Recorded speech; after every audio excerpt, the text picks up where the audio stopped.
የአማራ ህዝብ ከዘር ማጥፋት ጥቃት የሚድነው በስር ነቀል ለውጥ እንጂ በጥገናዊ ለውጥ አይደለም።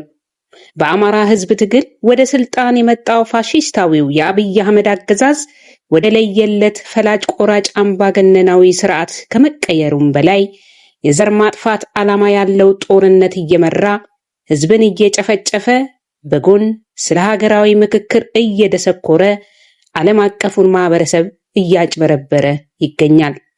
ገና በምስረታው በቁሙ የሞተውና የብልጽግና ስልጣን አራዛሚ ምርኩዝ የሆነው ራሱን የኢትዮጵያ ብሔራዊ የምክክር ኮሚሽን እያለ የሚጠራው ስብስብ ከ4 ዓመት የማይጨበጥ የአዳራሽ ዲስኩር በኋላ የምክክር ጉባኤው ይመክርባቸዋል የተባሉ 8 ዋና ዋና አጀንዳዎችን ለይቻለሁ ማለቱን ተመልክተናል።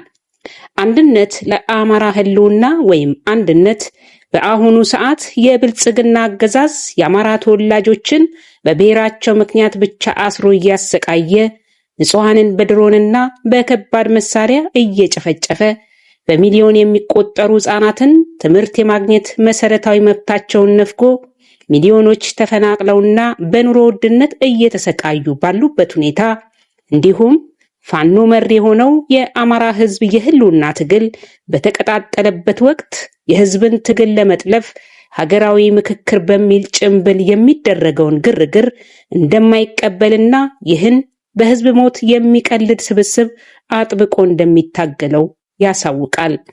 አንድነት ከዚህ የአዳራሽ ግርግር ጋር በተያያዘ ራሱን የኢትዮጵያ ብሔራዊ የምክክር ኮሚሽን እያለ ከሚጠራው የአገዛዙ ምርኩዝ ጋር የተገናኙ እና እየተገናኙ ባሉ አካላት ላይ ከዚህ በታች የተዘረዘሩትን አቋሞች የአማራ ህዝብና የህልውና ትግሉ አካላት ተረድተው የየራሳቸውን የትግል እንቅስቃሴዎች እንዲያደርጉ ያሳስባል። የተከበርከው የአማራ ህዝብ ላለፈው ግማሽ ምዕተ ዓመት በኢትዮጵያ ፖለቲካ የደረሰብህን መከራ በመርዝ በተለወሱ የምክክር ስሞች መከራህን አብዝቶ ከዚህ ደረጃ እንዳደረሰ ማስተዋል ያስፈልጋል። ይህ ሁሉ ውስብስብ ችግር እንዲስተካከል ከታላቁ አባታችን ከፕሮፌሰር አስራት ወልደየስ ጀምሮ በርካቶች በቀናነት ያላሳለሰ ጥረት ቢያደርጉም የአማራ ህዝብ ችግር ህገ መንግስትና ስርዓት የወለደው በመሆኑ ጥረቶች ሁሉ ከንቱ ሆነው ቀርተዋል። ስለሆነም አሁን እየተካሄደ ያለው የአብይ አህመድ አገዛዝን አራዛሚ ምክክር ኮሚሽን ችግርን ሊፈታልህ እንደማይችል በመረዳት በዚህ ማጭበርበሪያ የተሰበሰቡ ኃይሎች ያገዛዙ የስልጣን ምርኩዝ በመሆን ከድሃው ማህበረሰባችን የተሰበሰበን መዋለ ንዋይ ከማውደምም ያለፈ ፋይዳ የላቸውምና እነዚህ በህዝብ ስቃይ የሚቀልዱ አካላትን የጦር ወንጀለኛ ስርዓት አስቀጣይ ከመሆን እንዲታቀቡ በቃችሁ ትላችሁ ዘንድ ጥሪያችንን እናቀርባለን። በዚህ ሂደት አንድነት ለአማራ ህልውና ወይም አንድነት ብቸኛው መፍትሄ ብሎ የሚያምነው ጸረ አማራ የሆነውን አገዛዝ በመገርሰስ ለሁሉም የኢትዮጵያ ብሔረሰቦች ነፃ፣ ፍትሃዊና እኩል የፖለቲካ ምህዳር የመፍጠር መሆኑን እንገልጻለን። በፋኖ ስም ከዚህ ጭምብል ለባሽና የብልጽግና ወኪል ከሆነው ምክክር ኮሚሽን ጋር ግንኙነት ያደረጋችሁ ኮብላዮች በአማራ ህዝብ ላይ ከፍተኛ ክህደት የፈጸማችሁ በመሆኑ በማንኛውም ሁኔታ አማራን ልትወክሉ እንደማትችሉ፣ ለዚህም ህዝቡ ከብአዴን ብልጽግና ለይቶ እንደማይመለከታችሁ በተደጋጋሚ ምላሽ የሰጣችሁ መሆኑን ለማስታወስ እንወዳለን። በሂደቱ ውስጥ እጃችሁ ያስገባችሁ አንዳንድ ባለሀብቶችና ከስርዓቱ ጋር ጥቅምን የማስጠበቅ ፍላጎት ያላችሁ ጥቅመኛ ማህበራዊና የኢኮኖሚ ኃይሎች ከታሪካዊ ውርደት ራሳችሁን እንድታርቁ እናሳስባለን። ዓለም አቀፉ ማህበረሰብ በኢትዮጵያ ውስጥ እየተካሄደ ያለውን የነጻነትና የፍትህ ትግል በተለይም ደግሞ የአማራ ህዝብን የህልውና ትግል በአግባቡ ተረድቶ የጦር ወንጀለኛው የብልጽግና አገዛዝ እያካሄድኩ ነው የሚለውን የጨረባ ምክክር ሂደት ከመደገፍ እንዲታቀብ ጥሪ እናቀርባለን።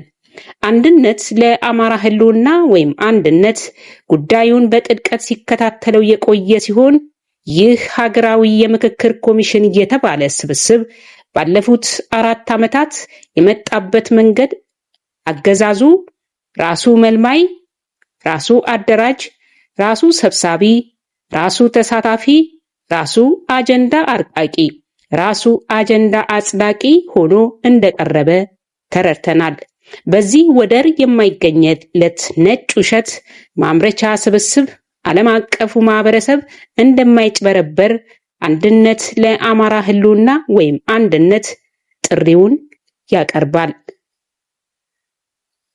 የኢትዮጵያ ሀገረ መንግስት ከክሽፈት ወደ ፍርሰት እየተጓዘ ያለው በአብይ አህመድ መሪነት መሆኑ እየታወቀ የችግሩን ባለቤት የመፍትሄ አካል ማድረግ ህዝብን መናቅና በአማራ ወገናችን ሞት ላይ መሳለቅ አይቻልም እንላለን።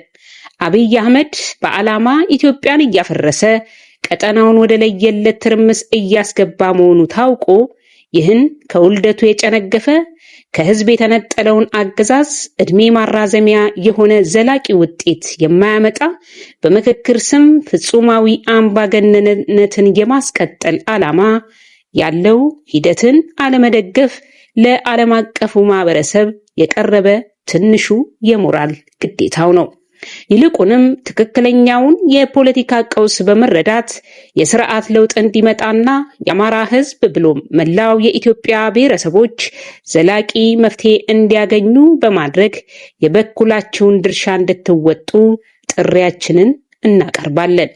በመጨረሻም የአማራ ህዝብ የዘር ማጥፋት ሰለባ የሆነው በህገ መንግስትና ስርዓት በወለደው መዋቅራዊ መሳሪያ እንደሆነ እናምናለን። እናም የአማራ ህዝብ ከዘር ማጥፋት ጥቃት የሚድነው በስር ነቀል ለውጥ እንጂ በጥገናዊ ለውጥ እንዳልሆነ ተገንዝቦ ህዝባዊ ትግሉን አጠናክሮ እንዲቀጥል ጥሪያችንን እናቀርባለን። አንድነት ለአማራ ህልውና ወይም አንድነት ሰኔ 18 ቀን 2018 ዓ.ም